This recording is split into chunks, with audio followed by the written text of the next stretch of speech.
अस्सलाम वालेकुम everyone, welcome to Geo Pakistan with Huma and Abdullah. बहुत दिनों से हम आपको कराची के हालात के बारे में तो बता ही रहे हैं कि बारिशों के बाद क्या हुआ, मतलब बारिशों से पहले भी क्या होता है और ऑब्वियसली फिर 100 टाइम्स आप फोल्ड कर दें। कल मेरा ना फर्स्ट हैंड भी एक्सपीरियंस हुआ, आपको पता है। मैं गया ज़रा नॉर्थ नाज़माबाद की तरफ सर्वे के लिए कि क्या सूरत हाल है एक्चुअली, और कारसाज से अगर आप सीधा जाते जाएं तो ब्रिजेस क्रॉस करके वहाँ उस मकाम पर जहाँ गुज्जर नाला ओवरफ्लो हुआ है, अगर आप वहाँ का हाल देख लेना तो आपको खड़े खड़े वहाँ पर उल्टी आना शुरू हो जाए, क्योंकि इतना ताफुन, इतना गंद है। और उसके बाद नाज़माबाद 2 नंबर, नाज़माबाद 4 नंबर की गलियों में जो वही टूरिज्म करने वही कचरा फैला हुआ है, आप तसव्वुर नहीं कर सकते। मुझे रोना आ रहा था हुमा उन लोगों के लिए जो वहाँ रहते हैं। हाँ, इट इज़ क्वाइट ट्रैजिक। लेकिन अगर तसव्वुर की बात हो रही है तो हम आपको कुछ दिखा देते हैं। लेकिन ये मनाजिर जो हम आपको दिखाने लगे हैं ये कराची के नहीं है, ये लाहौर के हैं। और लाहौर में भी अब वहाँ बारिशों का सिलसिला है या वहाँ का तो माशाल्लाह लाहौर में हो ही जाती है। ये जी, ये literally when I saw it this morning, मतलब you thought it was Karachi? No, at least I did not think it was Lahore. तो लिहाजा लाहौर को हम काफ़ी साफ तस्वर करते हैं और इमेजिन किया हुआ है पिछले कुछ सालों से, but I guess not anymore. तो ये जो आप कचरा देख रहे हैं ना, कचरा कुंडी बल्कि आप इसको कह लें, तो ये लाहौर के बना। What is going on here? क्या वहाँ कोई हड़ताल तो नहीं हुई? बहुत ही कम दफ़ा ऐसा होता था कि लाहौर में कचरा कुंडी के बाहर इस तरह कचरा बिखरा हुआ जगह जगह शाहराहों पर नजर आए, लेकिन अपेरेंटली अगर किसी भी जगह का ख्याल नहीं रखा जाएगा तो उस जगह का हाल यही हो जाएगा जो हमने आपको दिखाया है। ऑल्दो वज़ीर आज़म साहब के इक़दाम की हम तारीफ़ करेंगे कि उन्होंने बिलाखिर अब चेयरमैन NDMA को कहा है कि वो आएँ और कराची में जो आफ्टर मैथ ऑफ रेन है उसको हैंडल किया जाए, क्योंकि अगर आप निकलें सिंध हुकूमत के तमाम करता धरता अगर आप निकल जाएं तो जहां जहां नाले ओवरफ्लो हुए हैं और वहां पर एक बिल्डोजर जो है ना वो कहीं टामा लगा हुआ है उठाने के लिए, इमरजेंसी सूरत हाल थी। आप यकीन माने उस मकाम पर जहां ट्रैफिक ब्लॉक हो रही थी, तमाम इंतजामिया, तमाम वज़रा को वहां खड़े होना चाहिए था, क्योंकि अवाम मुसलसल अजियत का शिकार है। घंटों दिन गुजर गए अब तो बारिश को। So there you go। और अब तो ईद भी आ गई। ईद से पहले बंदा तसव्वुर करता है कि थोड़ी सी कुछ सफाई हो गई होगी, खुशी का मौका है जो आ रहा है, but nothing like that at all. Doctor Zafar Mirza के इस्तीफ़े के हवाले से तो बहुत सी वजूहात गर्दिश में हैं। इस बारे में हतमी तौर पर कुछ भी कहना क़बल अज़ वक्त होगा, लेकिन दोनों मौवनीन खुसूसी के इस्तीफ़े के बारे में एक बात तय है कि जो सोशल मीडिया पर खुसूसी तौर पर तानिया इदरीस साहिबा की तरफ से जो कहा गया था कि क्रिटिसिज्म की वजह से मे भी वो दिल बर्दाश्त ऐसा तासुर हमें मिला, वो हो गई जो डुअल नेशनैलिटी की वजह से उन पर हुआ और फिर वो इस्तीफ़ा दे रही हैं, ऐसा बिल्कुल नहीं है। और पाकिस्तान तहरीक इंसाफ के रहनुमाओं ने इस बात की तस्दीक भी कर दी है कि कुछ और वजूहात थी जिनमें क्रिटिसिज्म शामिल नहीं था, ना दोहरी शहरी ना एसेट्स पर। और आज हम बात भी कर रहे हैं कुछ लोगों से, तो आप और भी हम पता कर सकते हैं। लेकिन सबसे पहले आपको ज़रा अप टू डेट तो कर दें कि वज़ीर आज़म के 2 मुआवनीन खुसूसी अब अपने ओहदों पर नहीं रहे, और अगर कुछ इल्ज़ामात पर इस्तीफ़े लिए गए हैं तो हिसाब भी लिया जाना चाहिए, वरना वही बात होगी कि बाहर से फ़ायदा उठाने आए और बाआसानी वापस चल दिए। एक ही रोज़ में वज़ीर आज़म इमरान खान के 2 मावन खुसूसी डॉक्टर ज़फ़र मिर्ज़ा और तानिया इदरीस मुस्ताफ़ी हो गए। पहले मावन खुसूसी बराए डिजिटल पाकिस्तान तानिया इदरीस ने इस्तीफ़ा दिया और कुछ देर बाद मावन खुसूसी बराए सेहत डॉक्टर ज़फ़र मिर्ज़ा भी मुस्ताफ़ी हो गए। तानिया इदरीस ने कहा कि उनकी पैदाइश कनाडा में हुई और वहाँ पैदा होना मेरी ख्वाहिश नहीं थी, तहम उन्होंने ये नहीं बताया कि सिंगापुर में मुस्तकिल रहाइश रखने की क्या वजह थी और इसे तर्क क्यों नहीं किया गया। ज़राए के मुताबिक तानिया इदरीस से मफादात के टकराव पर तसल्ली बख्श जवाब ना देने के बाद इस्तीफ़ा लिया गया है। उन्होंने एक प्राइवेट कंपनी भी बनाई थी जिसके बारे में वो वजाहत पेश नहीं कर सकी वज़ीर आज़म साहब को। ज़फ़र मिर्ज़ा ने ट्वीट में लिखा कि वो मुअव्वनीन खुसूसी के किरदार पर मुसलसल तनकीद के बाद मुस्ताफ़ी हुए। उन्हें खुशी है कि उस वक्त इस्तीफ़ा दिया जब कोरोना केसेस कम हुए हैं। तहां वफाकी वज़ीर अली ज़ैदी का कहना है कि इस्तीफ़े दिए नहीं गए, लिए गए हैं। ताहम ज़राए के मुताबिक ज़फ़र मिर्ज़ा ने भारत से खिलाफ ज़ाब्ता अद्वियात दरामद करने में किरदार अदा किया और काबीना के इजलास में सवालात उठने पर लाइल्मी का इजहार किया। वज़ीर आज़म ज़फ़र मिर्ज़ा को पहले ही हटाना चाहते थे, लेकिन कोरोना के बायस ऐसा ना किया। जबकि तानिया इदरीस के बारे में कहा जा रहा है कि वो डिजिटल फाउंडेशन पाकिस्तान नामी निजी इदारे के क़याम पर वो मुतमईन ना कर पाई और इस इदारे के डायरेक्टर्स में जहांगीर तरीन और उनके वकील भी शामिल हैं। अब इसी पे तमाम सूरत हाल पर बात कर लेते हैं। वैसे एक और इस्तीफ़े की भी खबरें गर्दिश में हैं और कहा जा रहा था कि कभी इम्कान है कि वो इस्तीफ़ा भी शायद ले लिया जाए, लेकिन अभी तक तो कोई बात सामने नहीं आ सकी है। इरशाद भट्टी साहब सीनियर सहाफ़ी तज्ज़ियाकार हमारे साथ मौजूद हैं। भट्टी साहब, वज़ीर आज़म के मुअव्विनीन ख़ुसूसी के इस्तीफ़े जिस तरह अचानक से सामने आए, क्योंकि एक दिन पहले तक ये लोग क्रिटिसिज्म से भी बेखबर थे और अपना काम भी सर अंजाम दे रहे थे, मीटिंग्स भी कर रहे थे, बहुत से लोग हैरान भी हुए हैं। पहला सवाल तो यही है कि क्या वज़ीर आज़म के लिए ये अच्छा हुआ है या ये बुरा हुआ है ओवरऑल? एक तो ये है ना कि अनइलेक्टेड और इलेक्टेड में जो जंग थी वो बहुत ज़्यादा हो गई थी पीटीआई के अंदर और हमेशा कैबिनेट के अंदर।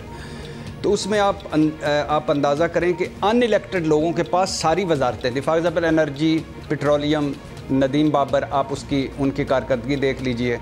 उनकी कारकर्दगी क्या है? कारकर्दगी ये है कि पेट्रोल था, पेट्रोल बहरान आ गया और पेट्रोल कितना महंगा हो गया। रज़ाक दाऊद साहब, मईशत, तिजारत, वो आप उनके तिजारत और बाकी सारे जो 4-5 हैं, और उन्होंने जो अपना बिज़नेस मुबैना तौर पर शुरू किया वो सब के सामने है। ज़फ़र मिर्ज़ा साहब, आप देख लीजिएगा, इस्लामाबाद की अस्पतालों में आके देख लें, इंडिया वाली अद्वियात वाला देख लें, एफआई वाली इंक्वायरी वाले देख लें, सैनिटाइज़र मास्क वाला देख लें, वो एडवाइज़र थे, उन्होंने 7 एडवाइज़र रखे होते वगैरह वगैरह। उनकी बहुत सारी बातें, उनकी जो परफॉर्मेंस है वो भी सबके सामने है। हफीज़ शेख रज़ा बाकर साहब, आप उनकी परफॉर्मेंस भी सबके सामने है। इसके अलावा तानिया एदरुस साहबा, आप उनकी भी परफॉर्मेंस सबके सामने है। तो कोई हैरानगी वाली बात नहीं थी। अनइलेक्टेड लोगों के पास मिनिस्ट्रीज़ और ओहदे इम्पॉर्टेंट थे, मगर क्या उसको कहते हैं कि परफॉर्मेंस नहीं थी। और फिर ऊपर से ये दोहरी शरीतें आ गई, फिर ऊपर से तनकीद आना शुरू हो गई। तो मेरा ख्याल है कि ये इब्तदा है। अभी इमरान खान साहब इस और करेंगे और लोगों के भी इस्तीफ़े आएंगे, मेरा ख्याल है, बाकी पाकिस्तान तहरीक इंसाफ का। लेकिन मुझे नहीं लगता इससे कोई हुकूमत या इमरान खान साहब को कोई परेशानी है। अच्छा, यानी आपको लगता है खान साहब को कोई परेशानी नहीं होगी इस बात की। मुअव्विनीन ख़ुसूसी की टीम पर पहले भी बात होती रही है इरशाद भट्टी साहब, ख़ास तौर पर जब उनकी जो सिटीज़नशिप है, शहरियत और असासों की तफसीलात सामने आई, तो ये तासुर बड़ा मजबूत है कि गैर मुंतखब अफराद को इस तरह के मजबूत ओहदे दिए जाने पर तहरीक इंसाफ के सियासी लोग ज़्यादा खुश नहीं हैं। भट्टी साहब, अभी आपसे हम ये ज़रूर बात करेंगे। हमें अभी ज्वाइन किया फवाद चौधरी साहब ने, वफाकी वज़ीर साइंस एंड टेक्नोलॉजी। वैसे तो वो उनको कल तो सब पता ही होता है, वैसे उन्हें सब पता भी है। और कल मैं फवाद साहब आपका देख भी रहा था, शाहजेब साहब के साथ आप प्रोग्राम में थे, और आपने ये तो एटलीस्ट क्लियर कर दिया था कि तानिया इदरीस साहिबा ने जो कहा कि मे बी उनकी ट्वीट से ही तासुर आया था कि वो इतनी दिलबर्दाश्ता हो गई क्रिटिसिज्म से, डुअल नेशनैलिटी पे उन्होंने इस्तीफ़ा दे दिया, लेकिन ऐसा नहीं था। उनसे इस्तीफ़ा लिया गया है और उसकी वजूहात कुछ और हैं। अच्छा, एक और इस्तीफे के बारे में भी खबरें गर्दिश कर रही हैं। इस्तीफा दिया या इस्तीफा लिया गया, यू नीड मोर क्लैरिटी। बिल्कुल, फवाद चौधरी साहब पहले तो ये तो बता दें। हाँ चलेंगे, आप पहले कंफर्म कर दें। देखिए, बात यह है कि पहली बात जिस तरह से मैंने कल भी ये बताया था कि आर्टिकल 91 जो पाकिस्तान के आइन का है, वो वफाकी काबीना तो डिफाइन करता है prime minister and the federal ministers. तो जो SAPMs होंगे या एडवाइजर्स होंगे वो फेडरल कैबिनेट का हिस्सा नहीं होते। वो इन्विटेशन के ऊपर, प्राइम मिनिस्टर के स्पेशल इन्विटेशन के ऊपर कैबिनेट अटेंड करते हैं।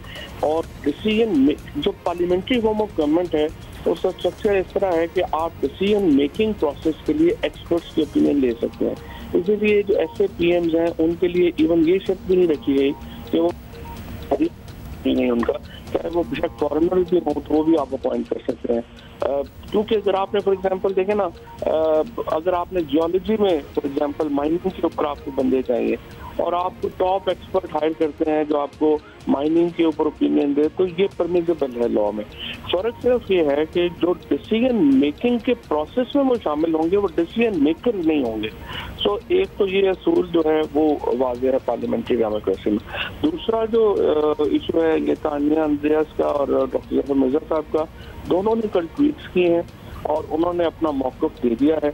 मैं समझता हूँ कि डॉक्टर ज़फ़र मिर्ज़ा साहब के साथ तो खैर हमने चूँकि क्लोजली काम किया है, is a very honourable man, और बहुत उन्होंने जो है वो जान भी लगाई। और तानिया का जो असल प्रॉब्लम आ रहा था कि वो NITV और तानिया अंद्रियास का एक ही काम था, तो उसकी वजह से दोनों जो थे वो चल नहीं पा रहे थे और दोनों में से एक को तो जो है वो जाना ही था। फिर NITV चूँकि एक लीगल इदारा है और उसका वो चल रहा था, वो कायम रहा, ज़ाहिर है फिर इनको जो है जाना पड़ा। अच्छा, अब डॉक्टर जफ़र मिर्ज़ा के बारे में भी ज़रा हमें अगर आप कर सकें वजाहत तो कर दीजिएगा काइंडली कि उनके इस्तीफ़े की वजूहात क्या बनी, क्योंकि काबीना इजलास में मामला ज़ेर बहस आया था, चाहे वो भारत से दवाओं वाला मामला हो या फिर अचानक से अद्वियात की कीमतों में इजाफे की बात हो। क्या यही वजूहात बनी? और अली ज़ैदी साहब का भी ये कहना था कि वज़ीर आज़म डॉक्टर जफ़र मिर्ज़ा से खुश नहीं है। देखिए, पहली बात तो ये बात मैं आपको वाज़ेह करता हूँ कि हिंदुस्तान से दवाइयों की जो भी मामला है उससे हेल्थ मिनिस्टर से ज़्यादा वो तो कॉमर्स का प्रॉब्लम था। उसमें भी थोड़ी मैं वजाहत कर दूं कि मसला क्या था। मसला ये था कि कैबिनेट ने ये कहा कि हिंदुस्तान से कोई दवाई नहीं आएगी अनलेस कि वो बहुत ही क्रिटिकली ज़रूरत उसकी हो। अब हुआ ये कि जो लाइफ सेविंग ड्रग है वो डिफाइन हुई है आपके ड्रग एक्ट में, और उसके अंदर को 453 ड्रग्स पड़ी हुई है, और वो 453 ड्रग्स जो हैं उनमें विटामिन भी शामिल किए हुए हैं, उनमें हर चीज शामिल की हुई है, जिसकी वजह से वो जो दवाइयां हैं वो लीगली उनकी अलाउ हो गई इम्पोर्ट। अब जब दोबारा ये मामला सामने आया तो प्राइम मिनिस्टर साहब ने कहा कि ये सब तो वाज़ेह तौर पे काबीना ने कहा था सिर्फ लाइफ सेविंग ड्रग, तो ये कैसे आना शुरू होगी? तो वो उसके ऊपर जो कॉमर्स का और जो कस्टम्स और वो एक डिटेल इंक्वायरी जो है वो इस वक्त चल रही है, बट उसमें डॉक्टर जफर साहब का कोई लेना देना इतना नहीं है। अच्छा, आप पार्लिमानी जमहूरियत की फवाद साहब अभी बात कर रहे थे, लेकिन ये दोनों तो चले मुस्ताफ़ी हो गए या इनसे इस्तीफा लिया गया, इनफैक्ट लिया ही गया। बाकी जो वज़ीर आज़म के स्पेशल एडवाइजर्स हैं, रज़ाक दाऊद साहब को देख लें, नदीम बाबर साहब को देख लें, इवन जुल्फ़ी बुखारी साहब को देख लें, काबीना इजलास पे भी मौजूद होते हैं। बुखारी साहब ने तो कहा कि वज़ीर आज़म कहते हैं कि आइए, फिर डिसीजन मेकिंग में इनका किरदार तो है, तो फिर तो इस बात की बरमला नफ़ी हो रही है कि ये लोग डिसीजन मेकर नहीं होंगे, बस एडवाइजर्स होंगे। देखिए, ये तो एक बहस है और इसके ऊपर ओपिनियन है, लेकिन असल में जो पाकिस्तान का आइन में आर्टिकल 91 जो है वो वफाकी हुकूमत को डिफाइन करता है, और उसके मुताबिक ये ओपिनियन जो आपकी ओपिनियन है, अगर ये प्राइम मिनिस्टर की ओपिनियन बन जाएगी तो वो उसको उनको फारिग कर देंगे। अगर आपकी ओपिनियन रहेगी और ये प्राइम मिनिस्टर इससे कन्विंस नहीं है तो वो कंटिन्यू करेंगे। उसकी वजह ये है कि जो the whole dependence of their being in the cabinet और being invited in the cabinet depends on the play of the prime minister. So जब तक ये अपना प्राइम मिनिस्टर साहब को का एतमाद हासिल होगा उनको और मिनिस्टर्स को भी, तो वो रहेंगे। इस तरीके से आप देखिए ना कि इवन जो प्राइम मिनिस्टर जो हैं वो चूँकि तहरीक इंसाफ के चेयरमैन भी हैं, तो उनके पास पॉलिटिकल पावर भी है और अपनी एग्जीक्यूटिव अथॉरिटी भी है। अच्छा, फवाद चौधरी साहब, ये भी बताइएगा कि आपने बड़ी खुलकर गैर मुंतखब लोगों के खिलाफ बात की, और अभी भी हम जैसे बात कर रहे हैं, लेकिन अब भी बहुत से अहम फैसले जो हैं वो गैर मुंतखब लोग ही कर रहे हैं। तो आपकी कल वज़ीर आज़म से मुलाकात भी हुई है, क्या इस हवाले से कोई बात हुई है, कोई फ्यूचर कोर्स ऑफ एक्शन कर लिया जाए, वरना तो लोग आते जाते रहेंगे? वज़ीर आज़म साहब से तो जो बातचीत हुई है ज़्यादातर वो तो ऑफ द रिकॉर्ड थी, लेकिन मैं ये समझता हूँ कि देखें, हमारा असल जो मकसद है प्राइम मिनिस्टर साहब का, इमरान खान क्यों वज़ीर आज़म है? इमरान खान इसलिए वज़ीर आज़म है कि जो PMLN और पीपल्स पार्टी का जो स्टेटस को था, लोग उसको तोड़ना चाहते थे, और इसलिए लोगों ने इमरान खान को वोट दिया, PTI को वोट दिया कि आप आए और इस स्टेटस को तोड़ें, इदारों को हम बेहतर कर सकें, रिफॉर्म्स कर सकें। सो जो एक कह लीजिए कि इमरान खान की जो सारी फैंटेसी है लोगों की, वो इसलिए है कि इमरान खान से लोगों को उम्मीद है कि वो इस्लाहात लेके आएंगे जिनकी वो तवक्को करते हैं, और इसीलिए जो मेरा ख्याल है कि जो प्राइम मिनिस्टर साहब का अपना एक जो व्यू है, इस मुल्क में आप इस्लाहात की, रिफॉर्म्स की तवक्को किसी और से कर ही नहीं सकते सिवाय इमरान खान के। लिहाजा जो भी इक़दाम होते हैं वो बड़ी उनको देखा जाता है, गौर से देखा जाता है, तनकीद भी आती है, लेकिन जो भी मैं समझता हूँ कि अगर आपने चीज़ें आगे जानी है तो वो इमरान खान के अलावा इस मुल्क में किससे? अच्छा, चलें, सुबह सुबह फवाद साहब आप हमारे साथ हैं तो एक खबर ही देते हैं। सुना था एक और इस्तीफ़ा भी आने वाला है या ले लिया जाएगा, तो इस बारे में आपके पास कोई इत्तला है तो हमारे पास ज़रा दिन का आगाज़ अच्छा हो जाएगा, हमारे पास कोई बड़ी खबर होगी। ये तो बड़ी मासूमाना सवाल किया आपने। बता दें अगर आपको पता है कि मेरा ख्याल है कि प्राइम मिनिस्टर साहब जो है वो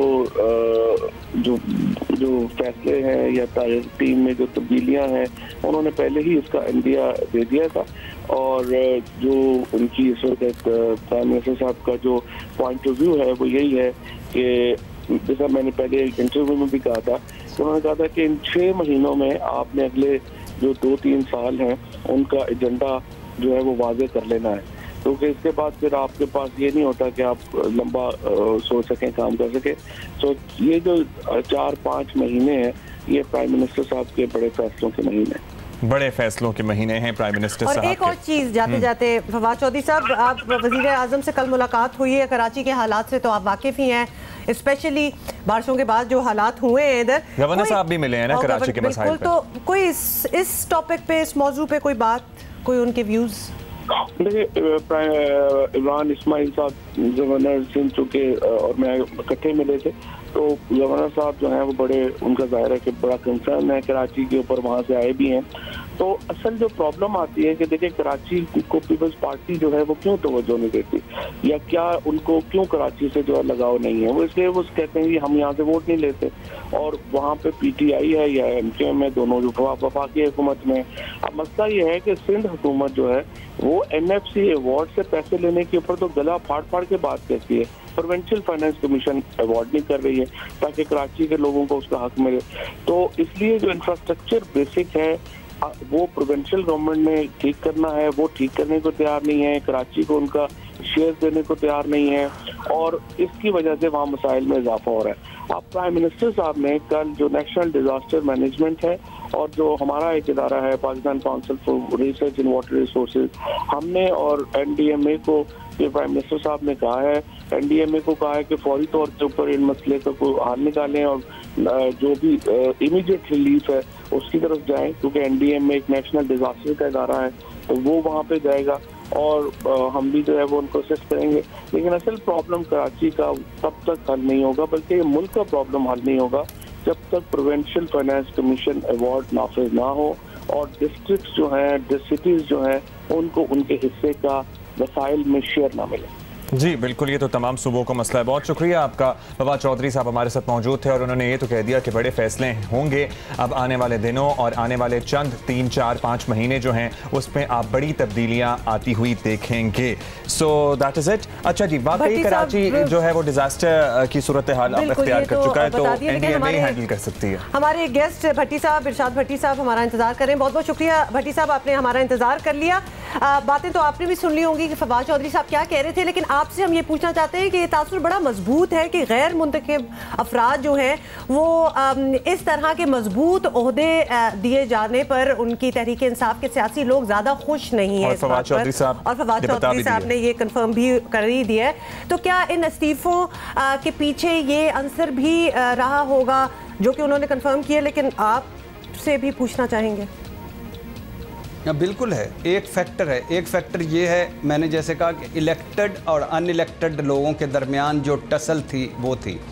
इलेक्टेड लोग क्या कह रहे थे, वो कह रहे थे, कैबिनेट में भी कहते थे, बाहर भी कहते थे, ऑफ द रिकॉर्ड भी कहते थे, ऑन द रिकॉर्ड भी कहते थे कि हम सारा कुछ, हमने वापस हल्के में जाना है, हमने लोगों को फेस करना है। हम रोज़ाना TV चैनलों पर फेस करते हैं, लेकिन जो फैसले सारे, अहम वजारतें सारी अनइलेक्टेड लोगों के पास हैं, और वो क्या कर रहे हैं, वो मुबैना तौर पर अपने अपने कारोबार कर रहे हैं और वो रिस्पॉन्सिबल नहीं है।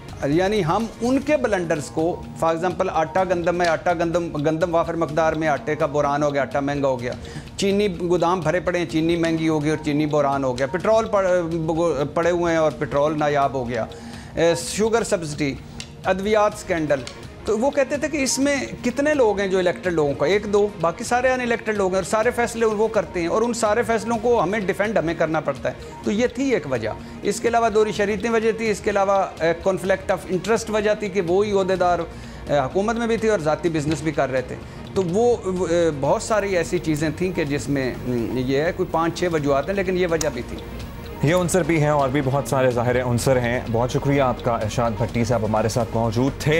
अब एक तो वैसे ही दिल चाहता है हज के वक्त कि आप वहाँ साथ हो, और इस बार तो मुझे और भी अच्छा लग रहा है कि there is so much to see and to observe as well, because मुख्तलिफ है, बिल्कुल मुख्तलिफ है। और जब आपने टाइम गुजारा होता है ना बैतुल्लाह में, और आपने तो हज भी माशाल्लाह किया हुआ है, तो जब भी हज आता है हर साल, चाहे आपने जितने साल पहले भी किया हो, लोग अपनी मेमोरीज रिफ्रेश करते हैं, रीविजिट करते हैं। और इसीलिए तो वो जब आपको कहा जाता है ना कि कितने हज कर लिए किसी ने, इतने ज्यादा, और अभी तो आप मुझे कोई बहुत ही बड़ा फिगर किसी और का भी बता रहे थे, तो वो हर बार एक नया एक्सपीरियंस होता है और दिल चाहता है कि बिल्कुल आप वहीं रह जाओ। अच्छा जी, पाकिस्तान, बिल्कुल पाकिस्तान उलमा काउंसिल के चेयरमैन हैं हाफिज ताहिर अशरफी साहब, उनसे भी बात कर लेते हैं। अलामा साहब अस्सलाम वालेकुम।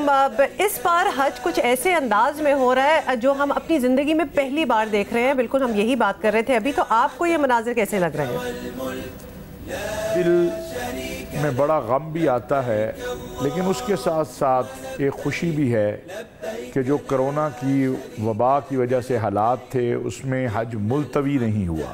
अगरचे माजी में 5 से 6 मरतबा ऐसे हालात पैदा हुए हैं कि हज जो है मुलतवी रहा, बल्कि कई सालों तक मुलतवी रहा, लेकिन सऊदी अरब की हुकूमत ने हर मुमकिन कोशिश की है। और जो मेरी मालूमात हैं, जिस तरह उन्होंने अरफात में, मुज़दलिफ़ा में, मिना में नए हस्पताल और कोरोना के हवाले से जो एहतियाती तदाबीर हत्तल मुमकिन कोशिश थी करके इस हज को किया है, तो मैं समझता हूँ लब्बैक अल्लाहुम्मा लब्बैक की सदा के साथ अगरचे दिल पर एक गम की कैफियत इस अंदाज में आती है कि काश हम भी वहाँ होते, लेकिन इंशाअल्लाह अल्लाह तबारक व तआला इस सदा को कबूल करेंगे और पूरी इंसानियत जो है वो इस वबा से बाहर आएगी।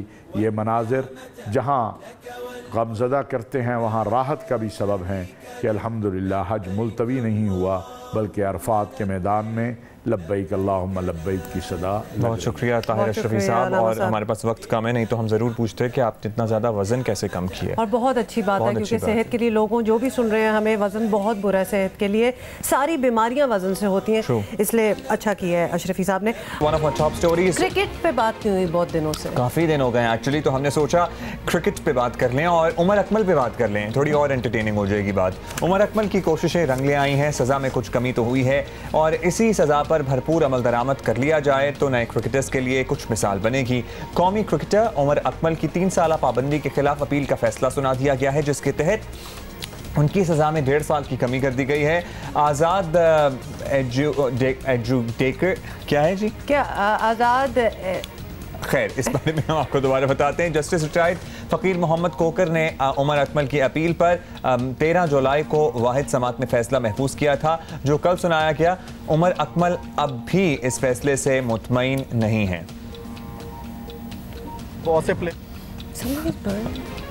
Something is burning मुझे लगा। Something is burning, so we'll take a break after this question and answer in the studios. अच्छा, मेरा ख्याल है कि we have to take a break because something is going off in our studios. ठीक है जी। वो हम सडन मूव जो हमने किया था पिछले घंटे के एंड में, वो हुआ ये था कि हमारा कोई एसी का डक्ट है, उसमें कुछ चीज़ जल गई है, तो अब थोड़ा सा धुआं हुआ है। We have tried to clear it, लेकिन ये मेरा पंखा है और मैं इस तरह करती रहूंगी फॉर माय। वैसे इतना कोई इशू नहीं है जितना ये बता रही हैं बढ़ चढ़ कर। पिछले पूरे घंटे में तो आपको गर्मी लग रही थी, उसका मैंने जिक्र किया, आपको जल ही गया, तो बताना तो बनता है। कोई बात नहीं, हमारे पास फिर भी बहुत कुछ है आपको बताने के लिए, भी इट रेन और सनशाइन। अच्छा, कुछ हमने आपको दिखाने।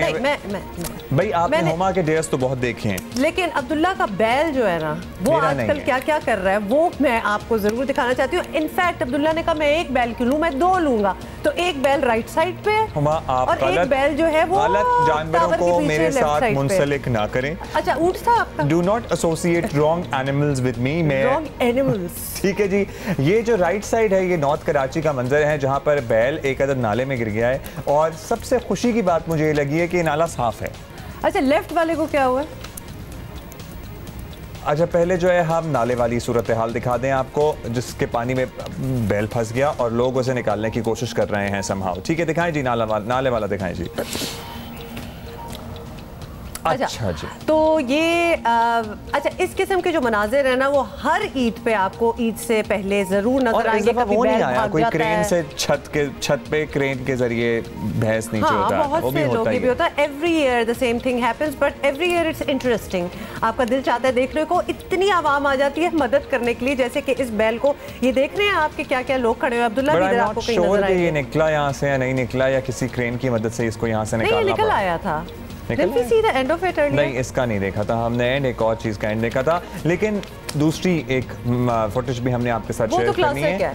पहले स्पॉट द बेल खेलें इसमें। शुरू में तो नजर नहीं आता और गौर करेंगे तो आपको पीछे कहीं तरपाल के बीच में फंसा हुआ कहीं एक बैल छत के ऊपर चढ़ा हुआ नजर आएगा और उसको लोग शुश भी कर रहे हैं और फिर शुश करने का नतीजा क्या होगा वो भी आप देखें। नतीजा क्या होगा शुश करने का, ये आपको चंद सेकंड में पता लग जाएगा। और ये हो गया पहला शुश और ये हो गया दूसरा शुश। चोट लगी होगी आई एम श्योर, लेकिन ऐसे भागी है उसके बाद भागी है, लेकिन बाद में चोट लगी होगी। और दूसरी बात ये है, सवाल ये नहीं है कि ये उतरे कैसे हैं यहाँ से, सवाल ये कि चढ़े कैसे, पहुंचे कैसे हैं और वो गिरा कैसे, तो वो जरा अहम मामला है।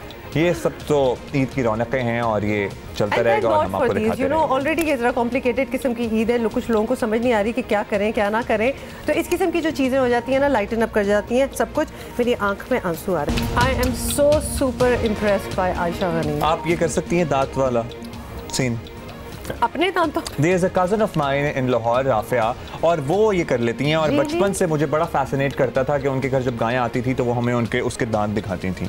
Which was very daring। कभी भी नहीं कर सकता, लेकिन हम आयशा से तो आपकी मुलाकात कराएंगे ही। और आयशा ने जो ये वाइट और ब्राउन वाली गायें पकड़ी हुई थी ना, ये बड़ी खूबसूरत थी। क्यों आपकी जिसने जंप मारा था वो आपको अच्छी नहीं लग रही है? वो मेरी नहीं थी, वो मेरी नहीं थी। अभी हम लेकिन उससे पहले कुछ और बातें करना चाहेंगे। हुकूमत का इल्ज़ाम है कि उनसे NRO मांगा जाता है और ये बरमला मुतअद्दिद दफ़ा कह चुके हैं। ऑपोजिशन की हुकूमत एहतसाब के नाम पर इंतकाम का सिलसिला जारी रखना चाहती है। नाब कवानीन में तरमीम का मामला जिस तरह लटक गया है, हुकूमत ही नहीं ऑपोजिशन भी कुछ लचक दिखाए तो बात बने। नाब कवानीन में तब्दीली पर डेडलॉक है। गुज़श्ता रोज़ कौमी असम्बली में मुस्लिम लीग नून के पार्लिमानी लीडर ख्वाजा आसिफ ने कहा कि तासुर दिया गया कि हम नाबज़दा हैं और नाब कवानीन से बचना चाह रहे हैं। हमारा एतराज़ है ऐसे तमाम कवानीन सियासी तौर पर इस्तेमाल किए गए हैं। कोई हमें खौफ नहीं है, खौफ इनको इतना है कि अपने सूबे में नैब का जो एहतसाब का जो हेड था वो जनरल साहब थे, उन्होंने इस्तीफा दे दिया। दोबारा हुकूमत आई, इन्होंने एहतसाब कमीशन बैन कर दिया। हम तो कवानीन में सिर्फ तरामीम मांग रहे हैं, इन्होंने एहतसाब कमीशन बैन कर दिया। सारे केपी में अल्हम्दुलिल्लाह कोई बेईमान नहीं है, सारे केपी के में कोई बेईमान नहीं है, वो जन्नत का टुकड़ा है, सारे फरिश्ते वहां पे रहते हैं। और आपको बताएं कि पीपल्स पार्टी के रहनुमा राजा परवेज अशरफ ने कहा कि हुकूमत ने सिर्फ एक बात साबित करने की कोशिश की, बेंचेस पर बैठे अफराद ईमानदार और अपोजिशन अराकीन बदउन्वान है।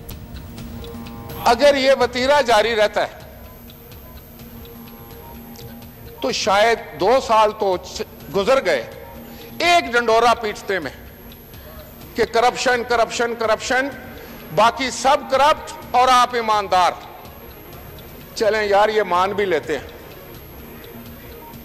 मैं तस्लीम कर लेता हूं कि आप बहुत ईमानदार लोग हैं, लेकिन खुदा की कसम पाकिस्तान के अवाम ये मानने के लिए तैयार नहीं है। कौमी असेंबली में इस मामले पर खूब गर्मा गर्मी हुई, जिसके बाद कुरैशी ने एक बार फिर टीवी पर आकर लफ्जी गोलाबारी की। फैटफ की आड़ में नैब को तरामीम को पास करवाने की जो सराहत कर रहे हैं आप, मैं रंगसाजी नहीं कर रहा, आप रंग में भंग डाल रहे हैं। मफादात आपको अपने अजीज हैं, ब्लैकमेल मत कीजिए और ना ये गवर्नमेंट ब्लैकमेल होगी। आप पाकिस्तान की खातिर कानून साजी कीजिए और इन दोनों को डे लिंक कीजिए। नाब कवानीन में तरमीम का मामला हुकूमत और अपोजिशन की सियासी लड़ाई की नज़र हो गया है। तमाम फैक्टफ से मुताल्लिक कानून साजी जारी है और FATF पर कानून साजी के लिए सेनेट का इजलास आज 11 बजे भी होना है। इंसदाद दहशतगर्दी तरमीमी बिल और अक़वाम मुत्तहिदा सिक्योरिटी कौंसिल तरमीमी बिल पर कायमा कमेटी कानून और इंसाफ की रिपोर्ट पेश की जाएगी। इसी पर ज़रा बात कर लेते हैं, अपोजिशन का मौक़िफ़ लेते हैं। मुस्लिम लीग नून के सीनियर रहनुमा एहसन इकबाल साहब ने हमें ज्वाइन किया। शुक्रिया एहसन साहब।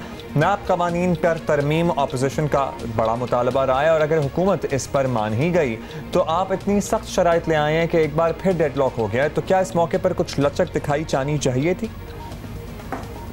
कि नैब कवानीन पे डेडलॉक हुकूमत की तरफ से हुआ है, क्योंकि अपोजिशन ने जो भी तजावीज़ दी थी वो हुकूमत को गौर करने के लिए दी थी और कहा था कि आपको इनमें से जो मंजूर हैं वो हमें बताएं, जो नामंजूर हैं वो बताएं। बजाय ये कि हुकूमत उसके ऊपर फीडबैक देती उसने उनको मानने से इनकार कर दिया और लोगों को गुमराह किया कि अपोजिशन नैब में अपने लिए रायतें मांग रही है और नैब के इदारे को खत्म करना चाहती है। अपोजिशन की जो तजावीज़ हैं उनका महवर सुप्रीम कोर्ट के वो फैसले हैं जिसमें सुप्रीम कोर्ट नैब के बहुत सारे इख्तियारात को नाजायज करार दे चुकी है, या इस्लामी नजरियाती काउंसिल के वो फैसले हैं जिसमें नैब के कानून के कुछ हिस्सों को उन्होंने इस्लामी तालीमात से मुतसादिम करार दिया है। तो हमने कोई अपनी तरफ से फरमाइश नहीं डाली, हम चाहते हैं कि नैब के कानून को पाकिस्तान के आइन के साथ और जो मुरवजा कानून है हम आहंग होना चाहिए। नैब को एक पॉलिटिकल इंजीनियरिंग का कानून नहीं होना चाहिए जैसा कि सुप्रीम कोर्ट के फैसले में लिखा गया है।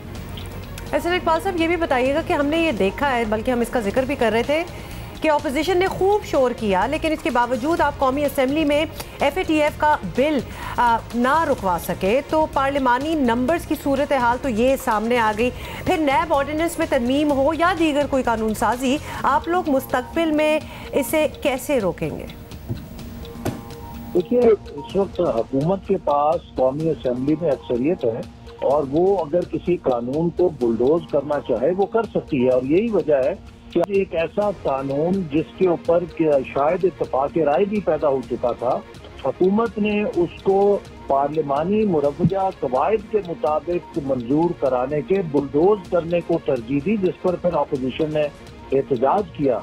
और मैं समझता हूँ कि यही हुकूमत का नुक्स है कि ये पार्लियामेंट्री और डेमोक्रेटिक प्रैक्टिसेस पे यकीन नहीं रखती, ये अक्सरियत के साथ चीज़ों को बुलडोज करना चाहती है। और इमरान खान साहब पाकिस्तान में ऐसे काले कानून मंजूर कराना चाहते हैं जिससे वो अपने मुखालफिन को जेल में ठोस सकें, जैसे मीर शकील रहमान साहब को डाला हुआ है, जैसे वो अपोजिशन के दीगर लीडरों को डाल चुके हैं जिनको बाद में सुप्रीम कोर्ट ने जमानत दी, हाई कोर्ट ने जमानत दी और उनकी गिरफ्तारी को कानून के खिलाफ करार दिया।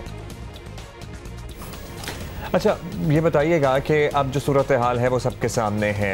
अब FATF का बिल आप नहीं रुकवा सके हैं, अब पार्लिमानी नंबर्स की सूरत हाल आपके सामने है, पार्लियामेंट का मुश्तरका इजलास होना है। क्या अपोजिशन के पास ये ऑप्शन है मौजूद कि हुकूमत की बात तसल्ली से सुन लें, कुछ उनकी मान लें, कुछ अपनी मनवा लें, ताकि कोई तो हल होना है इस डेडलॉक का? दरमियानी रास्ता कोई नहीं निकल सकता है हसन इकबाल साहब?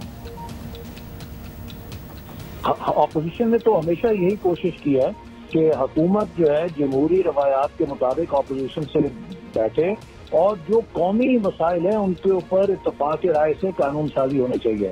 फैटफ के ऊपर भी जो कि पाकिस्तान का कौमी मसला है, हुकूमत उसकी आड़ में उसका लिबादा लेकर एक ऐसा काला कानून बनाना चाहती है जो नैब का भी परदादा हो और जो बुनियादी हकूक जिनकी आइन जमानत देता है उनकी खिलाफ वर्जी में हो।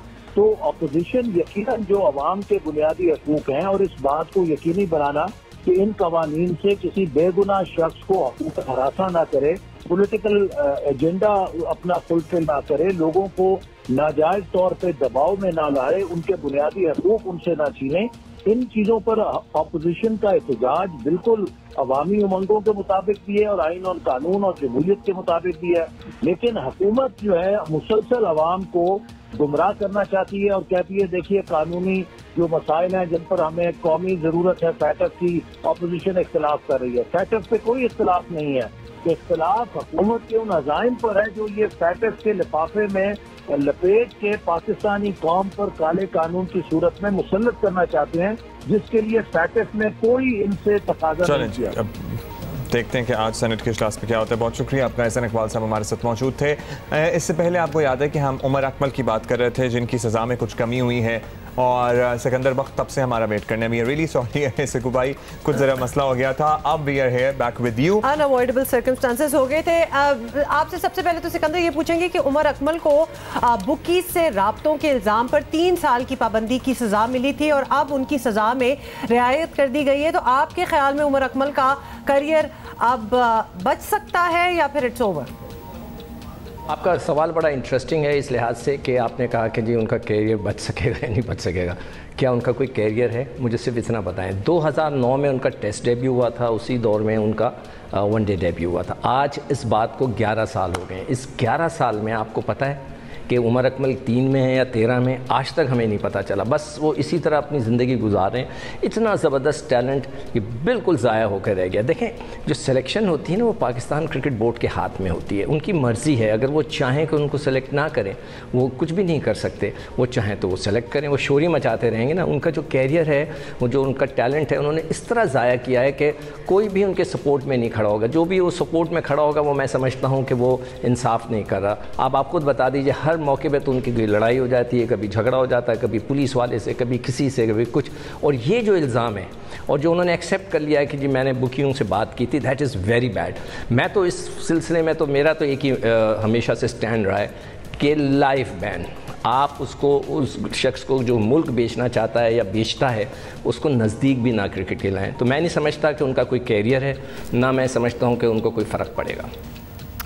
उनका कोई करियर नहीं है। अच्छा, ये बताइएगा आप सिकंदर के उमर अकमल तो अभी क्रिकेट के मैदानों से बाहर रहेंगे, लेकिन इंग्लैंड में पाकिस्तानी टीम होम टीम के खिलाफ मैदान में उतरने वाली है। तो इंग्लैंड अभी वेस्ट इंडीज़ के खिलाफ भी सीरीज जीता है। अब पाकिस्तान के लिए इंग्लैंड को हराना कितना टफ चैलेंज होगा सिकंदर?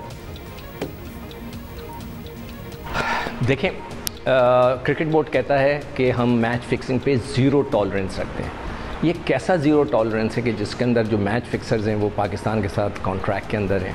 आमिर 6 साल सज़ा काट कर आया, उसके बाद उनको बड़े से बड़े कॉन्ट्रैक्ट दे दिए गए। हमारी जो अवाम है माशाल्लाह से, उनको भी मैं सलाम पेश करना चाहता हूँ। इश्तिहारात उनसे कराते हैं कि जी ये चीज़ ख़रीदिए, ये शख्स ने पाकिस्तान बेचा था, मुल्क बेचा था, अब वो ये सज़ा काट कर आ गया है, मगर ये हमारा शहज़ादा है, आप जो ये चीज़ बोल रहा है वो ख़रीदें।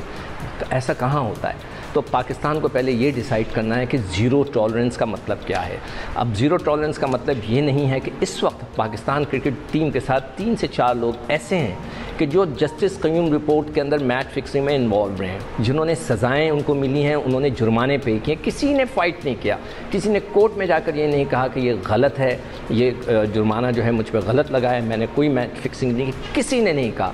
तो भाई जब आप इस टॉलरेंस ही नहीं रहे आपके पास, आपने अपने चहीतों का, आपने जो है पसंद और डिसलाइकिंग और डिसलाइकिंग के पर आप काम करते हैं। ये बच्चा मुझे पसंद है, मैं इसको रखूँगा, ये बच्चा मुझे पसंद नहीं है, मैं इसको नहीं रखूँगा। तो इस तरह नहीं होता। आपको ज़ीरो टॉलरेंस करना है तो हर उस शख्स। सिकंदर, मैं चाहता हूँ कि उमर अकमल के टॉपिक से थोड़ा सा हम आगे भी बढ़ें, बिकॉज मुझे लगता है कि you really want to speak about it. आपकी बात हम तक पहुँच गई है, सब देखने वालों तक पहुँच गई है, लेकिन अभी क्रिकेट के मैदान से चले वो बाहर है ना। अब जो हमारा इंग्लैंड का टूर है, आप बताएं कि हमें किन चैलेंजेस का सामना करना पड़ेगा उसमें।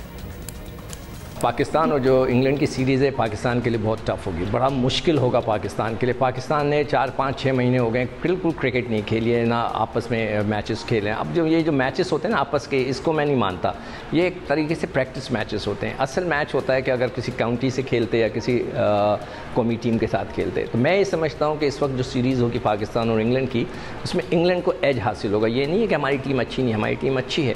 अगर ये हम बांग्लादेश, श्रीलंका या किसी से भी एक सीरीज़ खेल के जाते और जाके उनके साथ डायरेक्ट मुकाबला करते इंग्लैंड से, तो हम बहुत फ़ायदे में रहते। मगर इस वक्त जो है इंग्लैंड को एडवांटेज है, उसका सबसे बड़ा एडवांटेज, वो 3 टेस्ट मैचेस खेल चुके हैं, उन्होंने सीरीज़ हरा दी है वेस्ट इंडीज़ को। रिदम में है, उनके बॉलर्स रिदम में, उनके बैट्समैन रिदम में, उनके फील्डर्स रिदम में। उनको पता है कि ये इस पेंडेमिक में जो सीरीज़ हो रही है, इसमें किस तरह खेलना है। हमें अभी इसका आइडिया नहीं है, हम खेलेंगे और आइडिया होगा। बाय द टाइम हमें आइडिया होगा, हो सकता है कि कहीं काम ही ना हो चुका हो। तो मैं नहीं समझता कि पाकिस्तान को एडवांटेज होगा, एडवांटेज इंग्लैंड को जाएगा। अब पाकिस्तान के लड़के अगर बहुत ही ज़बरदस्त खेल गए तो I wish them all the best. Good luck. Sikandar Bakht, thank you so much for talking to us. लेकिन you have to take off the bandage. तो अभी तक नहीं खेला वो 1920 के साथ, अब खेल लेंगे तो पता चल जाएगा।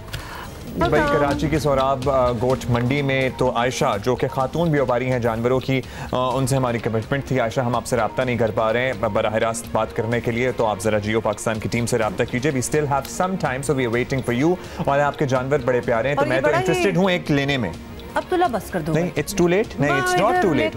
भगा देते हो इधर। मुझे ये वाला जबरदस्त है। इस साल मुझे अब्दुल्ला से थोड़े से ट्रस्ट इश्यूज हो रहे हैं। I don't know what his plan is, I don't know where the ऊंट इज जो आपने कहा था आप लेंगे। अच्छा जी, आयशा का तो हम इंतजार करेंगे, लेकिन इन द मीन टाइम और कुछ खबरें। और आपको बताएं कि BRT पेशावर मंसूबा तहरीक इंसाफ के लिए तज़हीक का सामान बन गया है और कराची की बारिश पर तनकीद सहने वाली पीपल्स सूबे का मजाक उड़ाने पेशावर पहुंच गई। चैलेंज देने वाले शौकत यूसुफ जई कहीं नजर न आए। PTI रहनुमा शौकत यूसुफ जई ने 21 जुलाई को सरकारी टीवी पर बीआरटी मंसूबे की तकमील का दावा किया था और पीपल्स पार्टी रहनुमा आजिज धामरा को पेशावर का दौरा करके बीआरटी देखने का चैलेंज भी किया था। तो धामरा साहब पहुंचे हुए हैं पेशावर। वैसे तो धामरा साहब आपको कराची के जो सूरत हाल है वहाँ पर ज़्यादा दौरा करना चाहिए था, लेकिन छोड़ के क्यों गए? आपको पता है कि इधर हो क्या? चलें, आप चले गए हैं तो वहाँ पे शौकत यूसुफजई साहब को भी मौजूद होना ही चाहिए था अगर वो पहुँच ही गए थे वहाँ पे। तो आज धामरा फूल लेकर कराची से पेशावर पहुँच गए, लेकिन शौकत यूसुफजई साहब ज़रा मिले नहीं उन्हें। पीपी रहनुमा का कहना है कि वो सुबह से शाम तक पेशावर की सड़कों पर घूमकर मुकम्मल बीआरटी मनसूबे को तलाश करते रहे हैं, लेकिन ये मनसूबा उन्हें मुकम्मल होने के करीब भी नज़र नहीं आया। उन्होंने क्या कहा, ज़रा सुन लीजिए। यूसुफजई साहब, मैं कराची से आपके उस वायदे के मुताबिक आपको हार पहनाने आया हूं, मगर यहां पहुंचा तो मुझे मायूसी हुई है। और ये जो मेन डीपीयू आपका चिमकनी चौक पे है बीआरटी का, ये अभी कंप्लीट नहीं हुआ और ये जो बसें खड़ी हैं ये 2.5 साल से सड़ गई हैं, मगर आपका बीआरटी कंप्लीट नहीं हुआ। आज मैं कराची से यहाँ पर आपका इंतजार कर रहा हूँ कि आप आए और मुझे वो यूरोप वाली बीआरटी घुमाएं। अच्छा, बाद में फिर ये हुआ कि एक वीडियो पैगाम में शौकत यूसुफजई ने कहा कि वबा के बायस बीआरटी मंसूबा 4 महीने ताख़ीर का शिकार हुआ है, जबकि आजमाइशी सर्विस के तहत रोज़ाना 120 बसेस जो हैं वो चल रही हैं। और उन्होंने कहा कि करप्शन के झूठे इल्ज़ामात पर आजिज धामरा को अदालत के लेकर जाऊंगा। तो ये उन्होंने बड़ी, अब शौकत साहब धामरा साहब को तो नहीं मिले, लेकिन हमें फॉर्चुनेटली मिल गए हैं। और सबसे पहले तो हम यही पूछेंगे यूसुफजई साहब के, जब किसी को घर बुलाते हैं, दावत देते हैं, तो खुद तो गायब नहीं हो जाते ना, तो ये अच्छा नहीं लगा उनको। तो धामरा साहब को दावत दी, वो पेशावर पहुंच भी गए, फूलों का हार भी लेके आए, लेकिन उनको बीआरटी वर्किंग हालात में कहीं नजर नहीं आई। तो क्या वो गलत जगह चले गए थे? बिस्मिल्लाहिर्रहमानिर्रहीम। देखिए, दामद साहब जो है उनको मैंने दावत दी थी और चैलेंज भी किया था कि आप आए, मैं आपको बताऊं बीआरटी तैयार हो चुकी है, उसका इफ्तिताह नहीं हुआ है, आवाम के लिए उसको नहीं खोला गया, लेकिन रोज़ाना की बुनियाद पे 100-120 बसें चल रही हैं और वो टेस्टिंग सर्विस है हमारी। और चूँकि कोविड-19 ने पूरी दुनिया के अंदर मास ट्रांजिट बंद है, तो जैसे ही दुनिया के अंदर मास ट्रांजिट खोलेगा इंशाल्लाह ताला किसी वक्त हम यहाँ भी इफ्तिताह कर सकते हैं, आवाम के लिए खोल देंगे। लेकिन बीआरटी जो है वो कंप्लीट है। अब मुझे नहीं पता, धामर साहब आए खैबर बाज़ार के अंदर, उन्होंने 10 रुपए का हार लेकर आए और उन्होंने अपनी सोशल मीडिया बुलाकर उसके सामने बैठकर बातें की कि जी मैं आया हूँ, मुझे बीआरटी नज़र नहीं आ रही। कोई अकल के अंधो, आपको बीआरटी क्यों नज़र नहीं आई? इतना बड़ा स्ट्रक्चर है। मैं तो अभी भी आपको कहता हूँ आए मेरे साथ आप, बल्कि मैं ये कहता हूँ कि आपने तो पुख्तून रिवायत की धज्जियाँ उड़ा दी। आप आए, आप मुझे फ़ोन करते, मुझे बुलाते, मैं आपके पास आता, मैं आपको यहाँ अपने दफ्तर ले जाता, आपको बीआरटी में सफ़र कराता, अपने घर लाता, आपकी मेहमान नवाजी करता। लेकिन आपने क्या किया? आपने तो ड्रामा किया।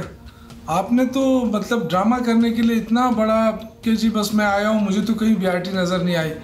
तो एक तो पहली बात ये है कि मेरे भाई आप मुझे तलाश करते रहे, मैं कहाँ गायब थे कि आप मुझे तलाश करते रहे? मैं अपने ऑफिस में बैठा था, मुझे तो टीवी के ज़रिए पता चला कि जी धामर साहब आए हुए हैं और आके चले भी गए हैं। तो ये जो ड्रामा आपने किया ना, ये मेरे ख्याल से आपको ड्रामा नहीं करना चाहिए था। आपको सीधे सीधे आना चाहिए था मेरे पास। मैंने आपको चैलेंज किया था और आज भी करता हूँ आपको। और आपने यहाँ आके जो ज़ुबान इस्तेमाल की है, तो वो तो मैं आपको जवाब दे सकता हूँ कि आप जो है इंशाअल्लाह ताला बहुत जल्दी मैं आपको अदालत में घसीटूँगा। आपने मुझे करप्ट कहा है, यानी कि जिन लोगों ने करप्शन की है उनके आप वकील बनकर आए हैं और आप मुझे करप्ट कह रहे हैं और मेरी हुकूमत को कह रहे हैं और मेरे वज़ीर-ए-आज़म के खिलाफ उंगली उठा रहे हैं। इंशाअल्लाह ताला मैं आपको कोर्ट पे ले जाऊंगा। वैसे धामरा साहब, शौकत साहब का शिकवा जायज़ है, आपको फ़ोन करना चाहिए था, फ़ोन व्हाट्सएप कर देते। कोई ग्रुप नहीं आप लोगों ने बनाया हुआ, मतलब कुछ उसकी सब एक दूसरे को बता देना, तो फिर लगता वाकई ये है कि ये ड्रामा ही था। You did not intend to meet anybody. But anyhow, BRT ज़ाहिर है। और शौकत साहब, हमारी यहाँ बसें चल रही हैं, पब्लिक ट्रांसपोर्ट, तो हमारा ये पहले दिन से मौक़िफ़ है कि बसों में जो हाल होता है वहाँ SOP कोई नहीं मलूज़ खातिर रखता। ये मेट्रोज़ और BRTs में ज़रा और बेहतर SOP अमल दरामद हो सकता है, तो इनको भी खोल देना चाहिए अगर वाकई बन गई है तो। लेकिन बता दें, अब पेशावर BRT इस वक्त जो सूरत हाल है, क्या आप बता सकेंगे कि वो जाकर इस प्रोजेक्ट को पूरी शान शौकत के साथ चलता देखना चाहते हैं तो किस मकाम पर जाएं, क्योंकि ज़रा स्पॉट भी आइडेंटिफाई होना चाहिए ना कि हाँ जी यहाँ से बिल्कुल कंप्लीट है, यहाँ से आप देखें जाके तस्वीर बनवाएं फिर फेसबुक पे लगाएं। It will be easier for people to believe, अगर कोई ऐसी चीज प्रेजेंट करते हैं इसमें क्या बुराई है? हाँ, बिला वजह तनकीद भी नहीं होनी चाहिए ना, अगर आप कह रहे हैं कंप्लीट है तो फिर तनकीद नहीं होनी चाहिए। देखिए, एक है बीआरटी और एक है उसके साथ जो और दूसरी चीज़ें जुड़ी हैं, जो डेपोज हैं, जो कमर्शियल प्लाजे हैं, हाँ उसमें ज़रूर काम रहता है और वो इंशाल्लाह ताला महीना डेढ़ में वो काम भी मुकम्मल हो जाएगा। लेकिन बीआरटी जहाँ तक बसों के चलने के कॉरिडोर के तो बिल्कुल कंप्लीट है, वो एक चमकनी से लेके आपको आखिरी एंड तक मैं ले जा सकता हूँ आपको। तो ये जो मैंने तो अपने उसमें हर दफ़ा मैं यही कह रहा हूँ कि जी हमारा सिविल वर्क भी कंप्लीट है, हमारी तमाम स्टेशंस बंद, जितने स्टेशंस थे वो 32 के 32 वो कंप्लीट है अल्लाह के फजल से, उसमें सारे इंस्टॉलेशन हो चुकी है। सिर्फ कोविड-19 की वजह से उसका इफ्तिताह नहीं हुआ, जिसकी वजह से आवाम उसमें सफ़र नहीं कर रहे। बाकी इंशाल्लाह ताला किसी वक्त भी उसका इफ्तिताह हो सकता है। मैं आज भी दावे के साथ कहता हूँ कि बीआरटी कंप्लीट है और इंशाल्लाह ताला बहुत जल्द उसको खोल दिया जाएगा। जो हमारे कमर्शियल प्लाजे हैं जिसका इसके साथ कोई ताल्लुक़ नहीं है, लेकिन चूँकि वो है बाकी 68 किलोमीटर इसके अंदर इजाफी रूट्स डाले गए वो कंप्लीट है। तो देखिए, एक इतना अच्छा अवामी प्रोजेक्ट है, इतना बड़ा प्रोजेक्ट है, उसको इतना मजाक बनाना, यानी वो लोग मजाक उड़ा रहे हैं जो खुद मजाक बन चुके हैं। यानी जो पूरा कराची पानी से डूब रहा है लेकिन इनको ये शर्म से नहीं डूब रहे। शौकत यूसुफजई साहब, थोड़ा सा आपको हमारे साथ इंतजार करना होगा और हम आवाम को इंशाल्लाह आज ये बताने की कोशिश करेंगे कि किस डेट को पूछेंगे हम, बिल्कुल कि अब बता दें। अब इतनी ज़्यादा कंट्रोवर्सी इर्द-गिर्द बनती जा रही है, अब आप बता ही दें कि कब खोल रहे हैं। शौकत साहब, आपका शुक्रिया, आपने हमारा इंतजार किया। और धामरा साहब, आपसे हम ऑन एयर ये शिकवा करना चाहते हैं कि you could have got a better hair at least. I am so disappointed, how could you come go from Karachi all the way to Peshawar और वो 10 रुपए का हार है। हार दिखाओ, हाथ में पकड़ा हुआ है, एक हाथ में, ये देखो ये वो तो हार अब है। कोई भी नहीं आप क्या समझ रहे थे? नो वंडर वो आपसे नहीं मिले। शौकत यूसुफजई साहब तो इसी से एटलीस्ट इसमें कोई नोट तो लगे होते। ये हार मेरे लिए लाया, मैंने मिलना ही नहीं है। अच्छा मैं या तो फिर ये इसलिए नहीं लिया इन्होंने ताज़ा फूल का हार कि वो टाइम नहीं था ना, आपस में इन्होंने डिसाइड किया कब मिलते, फूल पुराने हो जाते हैं जिस ज़माने में नहीं होता था। अच्छा मुझे खैर शौकत साहब ऑन अ सीरियस नोट बताइए, आपने कहा कि कोरोना ना होता तो बीआरटी का इफ्तिताह कब का हो चुका होता, आप बता दीजिए और हमरा साहब को भी और हमें भी, क्या अब ये इफ्तिताह कब होगा? क्योंकि बाकी मुल्क में पब्लिक ट्रांसपोर्ट ऐसा चल रही है तो बीआरटी भी आप खोल दें, वहाँ पे तो बेहतर SOPs का इतलाक हो सकता है। को खामोश कर दें आज बता के कि कब खोल रहे हैं और फिर खोल भी दें। बसें ऑलरेडी चल रही हैं हमारी, 120 बसें डेली की बुनियाद पर आ रही है, जा रही है। वो ये टेस्टिंग सर्विस होती है, क्योंकि अगर एकदम शुरू करेंगे तो हो सकता है कोई हादसे हो जाए, कोई नुकसान हो जाए लोगों को। ड्राइवरों की ट्रेनिंग, जो स्टाफ है उनकी ट्रेनिंग, ये लाजमी है, ये इंटरनेशनल मेयार की सर्विस है। ये एक आम गरीब आदमी को ये सर्विस मिलेगी और कम खर्चे पे वो एयर कंडीशन में बड़े अच्छे आरामदाह सीट पे बैठ के वो एक जगह से दूसरी जगह सफ़र करेगा। तो ये जो अपोजिशन है, क्योंकि इनके पास तो कुछ है नहीं इशू कि ये इन्होंने उठाना क्या है, क्या इशू उठाना है जी। बीआरटी में क्या है, बीआरटी तो कंप्लीट है, अगर आपको नज़र नहीं आ रही आप अपने लिए चश्मे बना लें। तो ये जो तरीका इन्होंने इख्तियार किया है, इंतहाई बोंडा तरीका, ये जो है एक तरफ इनके खिलाफ एहतसाब हो रहा है, इनकी चीखें निकल रही हैं।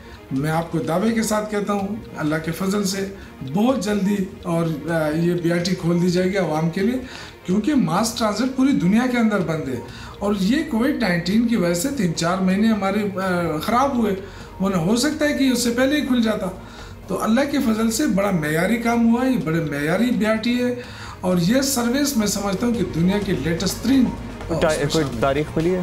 अच्छा, अल्लाह का फजल तो सर आप पे हो गया है कि ये कंप्लीट हो गई है, हमने मान लिया आपकी बात कि कंप्लीट हो गई है। अब यही फजल आवाम पे भी कर देना। कौन से, अच्छा केपी में ड्राइवर्स, आप कह रहे हैं बड्राइवरों की ट्रेनिंग माशाल्लाह कैलाश वली तक जो लेके चले जाते हैं गाड़ियाँ, वहाँ पे केपी में तो बड़े पुरखतर रास्तों में लोग मिल जाते हैं आपको ड्राइविंग करने वाले जो चला रहे होंगे वो आके ड्राइवर सिखाएंगे। और दूसरा ये, वैसे एक बात की है शौकत यूसुफजई साहब ने कि उन्होंने कहा ना कि उनको ऐनक लगा लें अगर आपको नहीं नजर आ रही बीआरटी, तो बीआरटी ग्लासेस बन जाने चाहिए ताकि जो कहते पहले आ हैं, जाएंगे। हाँ, जो कहते हैं कि जी है ही नहीं, कोई ऐसी चीज बन ही नहीं रही, तो वो चश्मे पहने और उनको नजर आई। मेरा ख्याल है बाय प्रोडक्ट्स की पूरी लाइन आ सकती है बीआरटी चश्मे, यानी बीआरटी नहीं आएगी, बाय प्रोडक्ट अच्छा ब्रेक ना ले और दूसरी बात ये कि धामरा साहब आपके लिए माशाल्लाह वहाँ तो BRT की कंप्लीशन के लिए क्लासेस होने चाहिए ना। कराची में तो जिंदा रहने के लिए आपको बहुत सारे इक्विपमेंट की ज़रूरत है। कराची में कचरा ना दिखे उसके लिए चश्मा होना चाहिए। कराची में ओवरफ्लो पानी ना हो सड़कों पर उसके लिए ग्लासेस चाहिए। और ये कल के मनाजिर है माशाल्लाह औरंगी टाउन और अतराफ के इलाके के, और साथ साथ गुज्जर नाला और अतराफ का जो इलाका है और बड़े उसमें बेहतर इलाके भी आते हैं, वहाँ के लिए कौन से चश्मे चाहिए? मौका और टाइम कैसे मिला कि आप निकल के पेशावर चले जाएं देखने, जबकि आप खुद कराची की हालत नहीं देख रहे थे? कराची के लिए हमें कोई सफाई ग्लासेस चाहिए। अच्छा जी, इंशाल्लाह we are going to see you tomorrow. और कल होगी चांद रात, अपना ख्याल रखें और मंडी जाएं तो एहतियात करें। Have a great day.